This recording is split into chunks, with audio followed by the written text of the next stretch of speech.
Hello guys and welcome to the channel. In this one I'm showing you how to optimize Windows 11 for gaming after format or after clean installation. So the first thing is, of course, you need to go into your settings and install Windows updates for your Windows, right? So this is crucial because sometimes they release some not only security but also performance fixes. So just go ahead and search for updates here and make sure to install them. Okay, then second, guys. So the second step is you need to grab drivers for your GPU. So for example, you just type in AMD drivers. Okay, if you're on AMD, you go here, you search for a specific card you have, you choose graphics, RX, choose for example 9000 series, 970 XT, submit, and grab these drivers right here. If you don't use AMD but NVIDIA, you just type in NVIDIA drivers like this.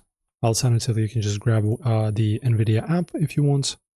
In here, you just search for your particular card, right? So category, NVIDIA GeForce 50 series, for example, not for notebooks though.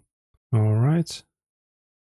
Then let me just choose my card for your example for Windows 11, English, and then find. All right, and it will give you the latest drivers for your operating system and for your GPU. Right here, you can just view and download. Then in terms of the tweaks, open up settings, navigate to system. Then you need to open up display, scroll down and choose graphics, and make sure that you have HAGs enabled. I know it sounds funny, but that's the abbreviation for this technology, hardware accelerated GPU scheduling, HAGs, and enable this. Optimization for Windows games also heavily recommended. And let's also enable a power plan. So open up your control panel. Let me just make it bigger for you guys. Go to hardware and sound, power, and set your power plan to high performance. This should cover most things, guys. If this helped you out to increase your performance, leave a comment and thank you for watching.